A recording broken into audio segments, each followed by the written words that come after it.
Assalamualaikum warahmatullahi wabarakatuh. My name is Muhammad Izzahar bin Nozari. Number matric AA190338.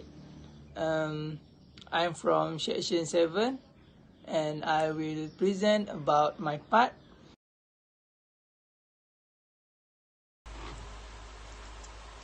Okay, untuk lab 3 ni saya akan terangkan lab aktiviti 1 dan lab aktiviti 2. Okey, kita pergi pada lab aktiviti 1 dahulu. Okey. First thing first, kita tengok pada lab sheet. Okey, lab aktiviti 1 dia suruh kita develop the pneumatic diagram figure 1 in Fluid Sim software. Screenshot the complete pneumatic diagram. Record a simple video to explain the operation of the circuit. Okey. So saya telah membuat circuit ni dalam Fluid Sim. Okay. So before tu saya akan terangkan dulu komponen-komponen yang telah kita gunakan untuk membuat circuit ni. Okay, untuk circuit 1 kita menggunakan actuator jenis single acting cylinder. Okay. Dan spring return. Okay. So, pada valve pula, valve jenis 3/2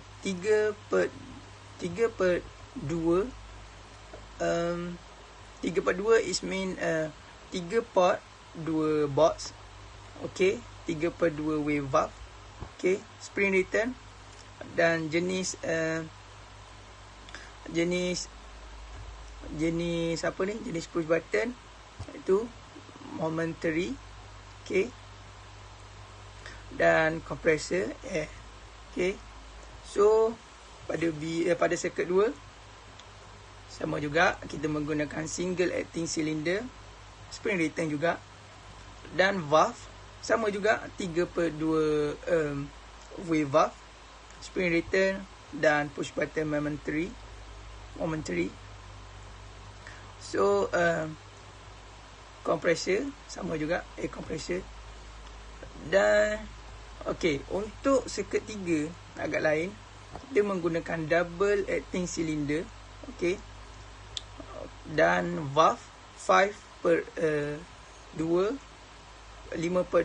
wave valve, iaitu 5 port dan 2 box.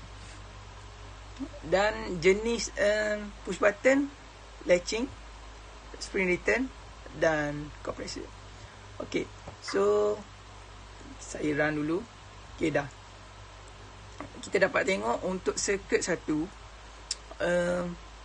valve dia dalam keadaan normally close dan menyebabkan tekanan udara ada dalam ni mengalir, dan piston ke kanan, rope piston ke kanan. Okay. Apabila push button ditekan, dia kembali balik pada normal. Okay. Kita tekan dan hold, kita boleh tengok dia berkeadaan normally open. Okay. Dan okay, boleh nampak spring pada actuator menolak rod. Okay. So untuk circuit 2, apabila kita run, kita boleh tengok dia berkeadaan normally open. Okay. So apabila kita tekan push button, dia akan kembali juga ke normal sebab kita menggunakan spring return pada actuator dan valve. Okay. So apabila kita tekan, dia akan kembali balik. So kita hold, dia berkeadaan normally close. Okay. Yang menyebabkan rope piston ditolak oleh tekanan udara lah ke kanan. Okay. Untuk circuit 3, okay, pada sambungan 2, ia berkeadaan normally close. Okay. Dan pada sambungan 4, dia berkeadaan normally open. Okay. Apabila kita tekan push button, kita dapat tengok dia tidak kembali kepada normal sebab kita menggunakan double acting cylinder. Okey. Double acting cylinder ni dia tidak menggunakan spring pada ni. Okey. Dan salah satu penyebab faktor besar juga ialah kita menggunakan push button latching. Okey, push button jenis latching ni dia akan tahan atau hold walaupun ada spring atau tidak, dia akan hold selagi kita tidak tekan balik. Okey. Udara akan masuk daripada sini dan bila dia masuk dari sini, dia menyebabkan tekanan udara menolak rod ke kanan dan ke kiri, rod piston ke kanan dan ke kiri. Okey. Seterusnya untuk pergi pada soalan question dan observation. So, untuk observation saya telah buat dalam kotak untuk memudahkan lebih nampak. Okey, so komponen yang telah digunakan, okey, supply element, configurable directional valve dan actuator untuk circuit 1, circuit 2 dan circuit 3. Okey, untuk circuit 1, compressed air supply sama juga, semua sama. Kita dapat lihat segitiga tu compressor semua sama ketiga-tiga. Okey, untuk configurable directional valve 3/2 wave valve DSV button actuation, spring return. Circuit 2 sama dengan circuit 1. Okey, tetapi untuk circuit 3 dia menggunakan 5 port dan 3 box valve, button actuation, spring return juga. Okey. Actuator semua 1 dengan 2 sama, single acting cylinder, kecuali double untuk circuit 3 double acting cylinder. Okey. Seterusnya discuss the difference between the two actuator below. Okey. So, kita dapat tengok dia fokus, lebih pada fokuskan kepada push button. Okey, saya akan terangkan push button. Okey, push button momentary dengan push button latching. Okey, push button momentary ni is a button which that change to normally close state when pressed and held to hold. It will change to normally open state when the push button is released. The way to continue the system is press and always hold it, or by not using the spring return on the valve, single acting extension. Macam saya kata tadi, walaupun pakai spring atau tidak pakai spring, dia tetap hold. Okey, selagi kita tidak tekan balik. Okey, untuk push button latching pula tak, itu untuk momentary. Okey, bila tertekan, sorry, saya tersilap. Okey, bila tertekan, dia tidak akan hold. Okey, selagi kita tidak lepas, dia akan tidak akan kembali dalam keadaan actuator, dalam keadaan valve ini. Okey, untuk push button latching baru betul. Is a button switch that remains in normally closed state when pressed and released. It will switch to open contact when it is pressed again. It also still works as follows, even though the valve and actuator have a return spring. Okay, so untuk question, describe the function of spring from component A1, A2 and A3, B1 and B2. Okay, so saya akan jelaskan in the okay. The function of the spring on component A1, A2 and A3 is to return the valve to its original shape when the push button is pressed and released. For example, when the push button is pressed, valve A1 will change to normally open from its original state of normally closed, as well as for A2. But for the case of A3, it is an exception because it causes the spring return system not to occur as long as it is not pressed again, and return the piston to its original position with the thrust of the spring. Okay, untuk membuktikan okey, yang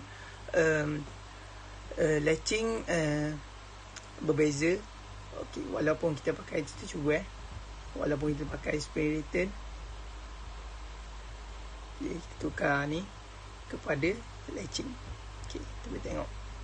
Okey, kita cuba run. Okey, saya memakai spring return pada actuator, okey, single acting cylinder dan juga valve. Okey, boleh tengok dia akan tetap hold. Saya tidak hold dengan ini, dia tetap menahan. Okey, selagi saya tidak tekannya balik. Okey, so untuk membuktikan latching berbeza dengan momentary. Okey, so seterusnya explain why B3 does not need a spring. Okey, terangkan kenapa circuit 3 tidak memerlukan spring. Okey, the actuator in circuit 3 is a double acting cylinder. The actuator does not utilize a spring since it has two ports that can take air pressure in either direction. That allows the piston rod to travel to the right and then back to the left. For example, when the push button is depressed, air pressure enters the left port and cause the piston rod to move to the right.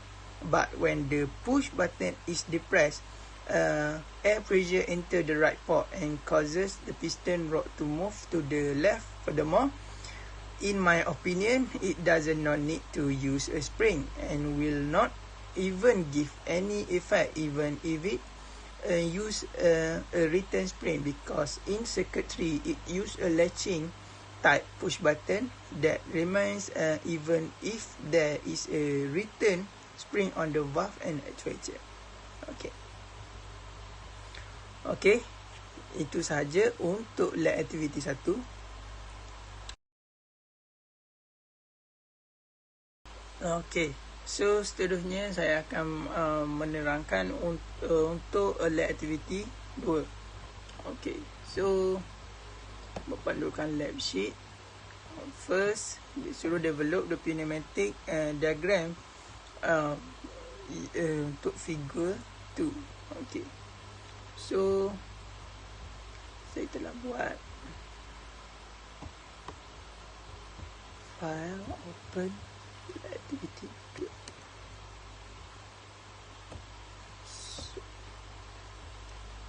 So ini ialah untuk lab activity 2, circuit dia. So kita dapat tengok dia menggunakan throttle valve. Okey, lagi throttle valve ni check valve, manometer dan valve, compressor dan double acting cylinder. Okey, sekejap. Betul lah.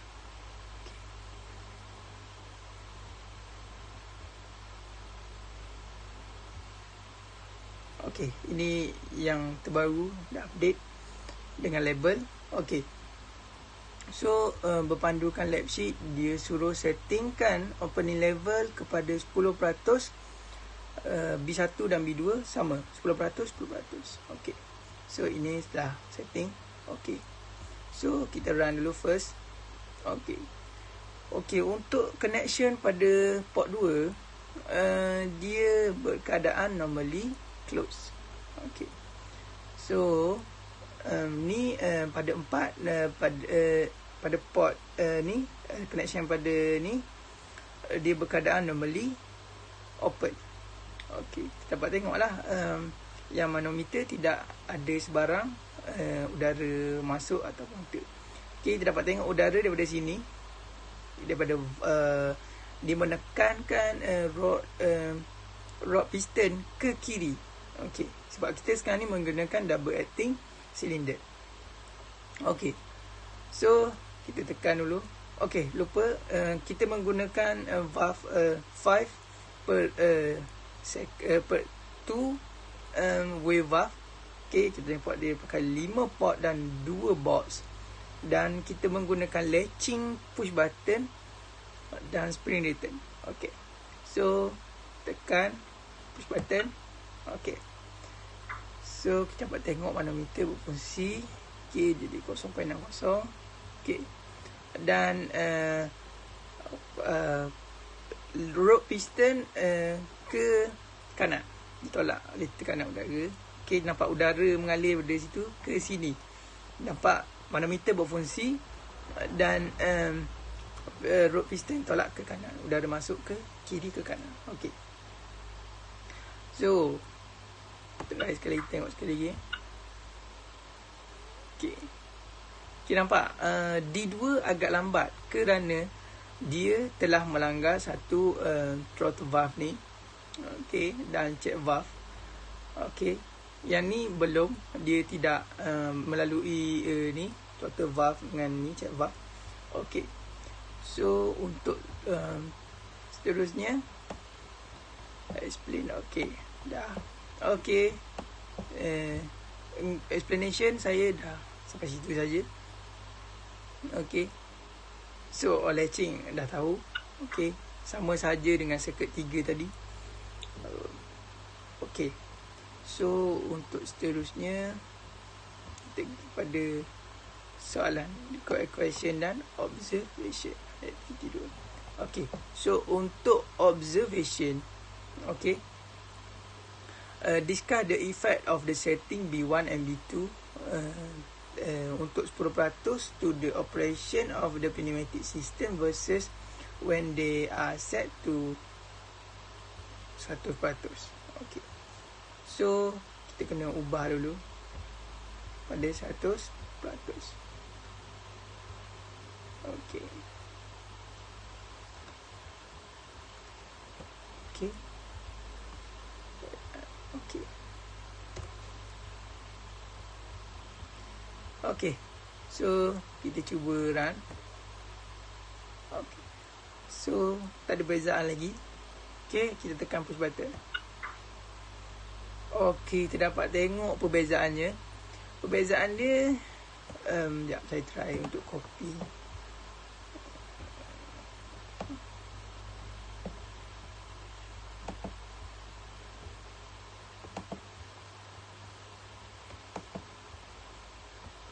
Oh, tak boleh.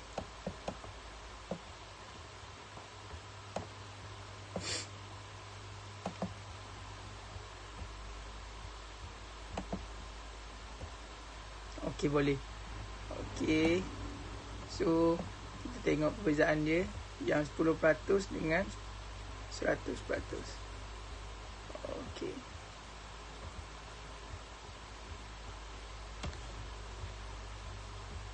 So, kita cuba run. Okey. Tertinggal.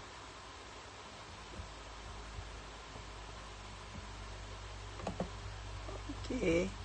Pasang.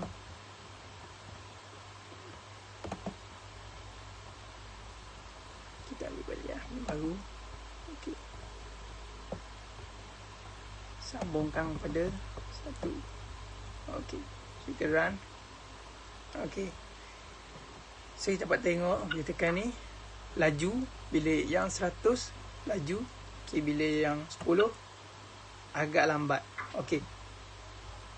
So fungsi dia kita tahu sekarang ni mendelaykan ataupun menangguhkan pergerakan tu. Okey. So untuk seterusnya kita try untuk tengok perbezaan manometer D1 dengan D2. Okey.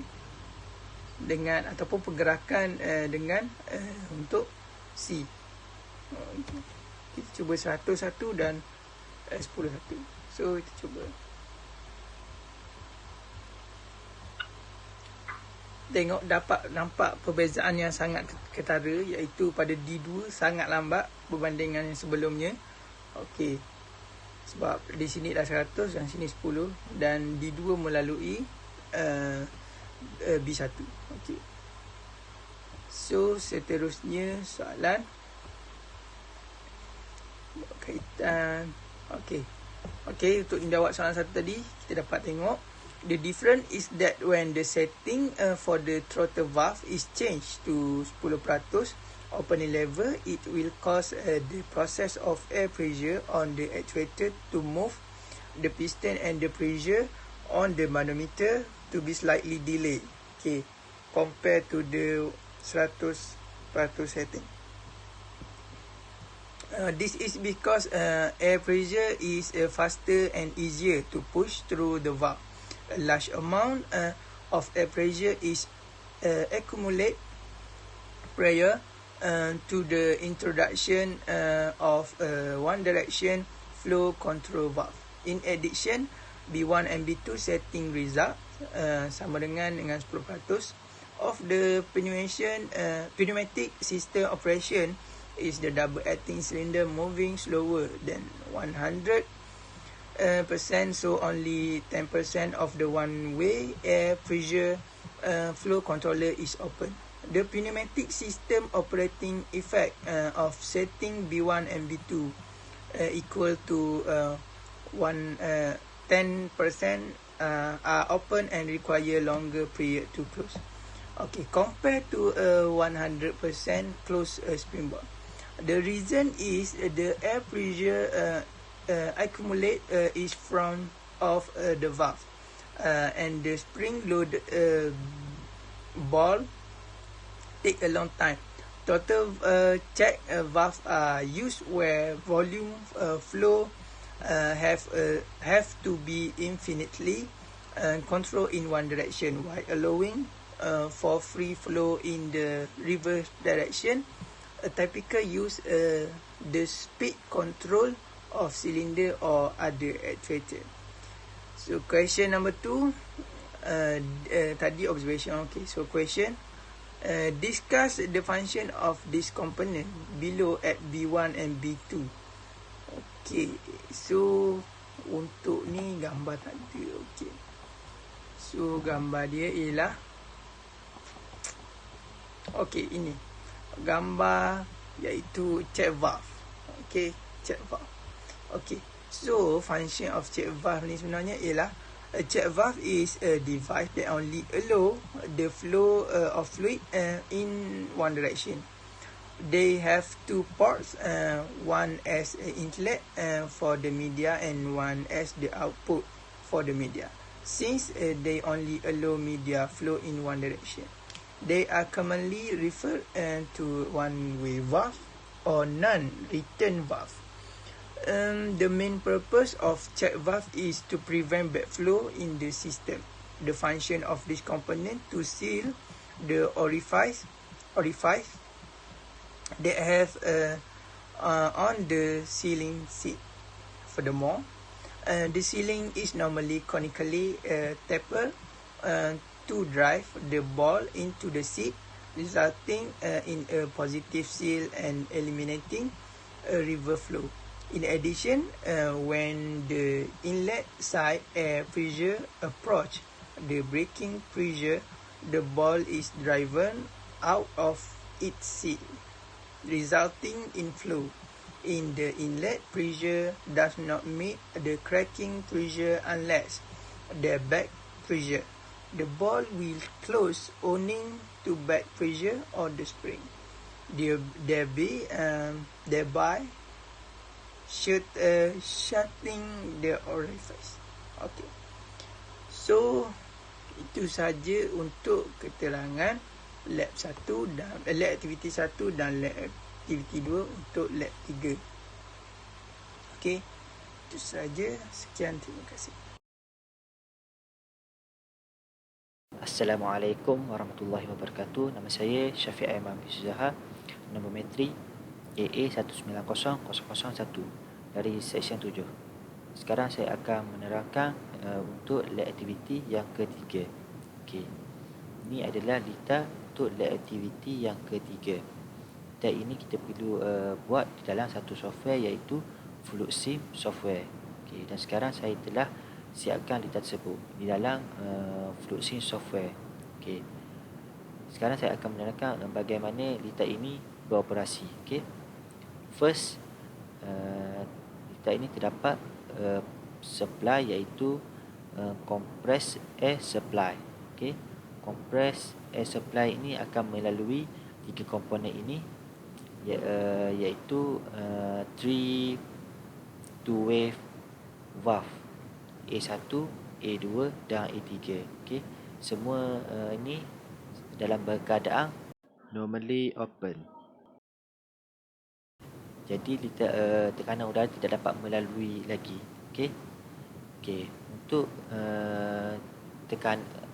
tekanan melalui two pressure valve ini, kita perlu tekan input A1 dan A2 ini secara serentak, okey, supaya tekanan dapat melalui two pressure valve ini.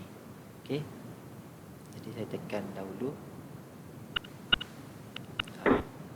Okey, supaya dapat melalui two pressure valve dan terus ke 5 two-way impulse valve dan menyebabkan tekanan udara dapat melalui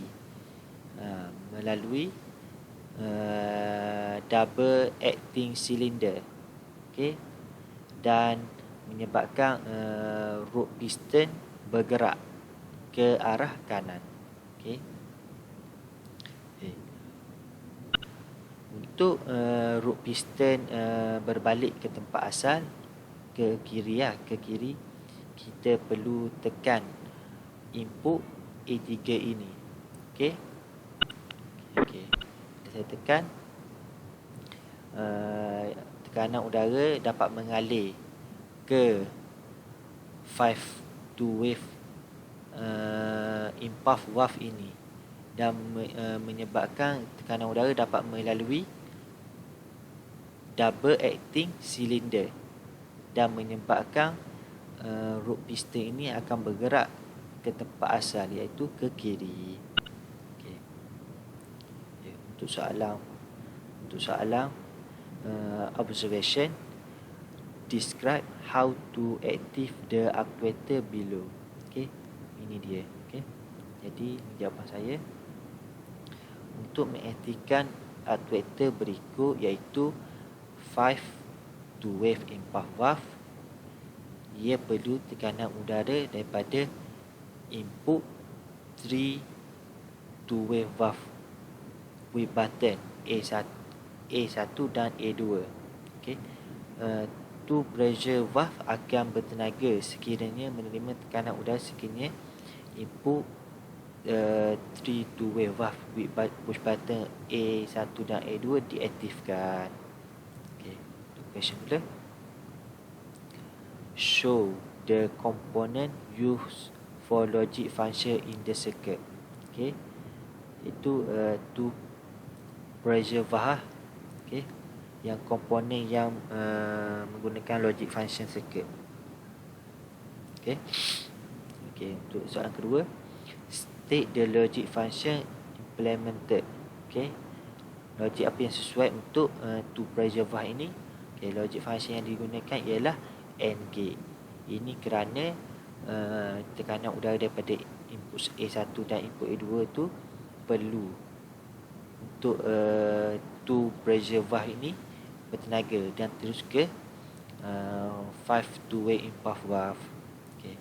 Untuk soalan yang terakhir ialah explain why C does not need a spring. Okay. C ni ia merujuk kepada 5 two-way impulse valve ni lah. Kenapa dia ni tak perlu guna spring pun. Okay, jadinya 5 two-way impulse valve tidak memerlukan spring kerana ia mempunyai tekanan udara yang digunakan untuk mengubah kedudukan normalnya. Okay. Selain itu, tekanan udara dari arah cadangan digunakan untuk membuat injak kembali kedudukan normal. Okay.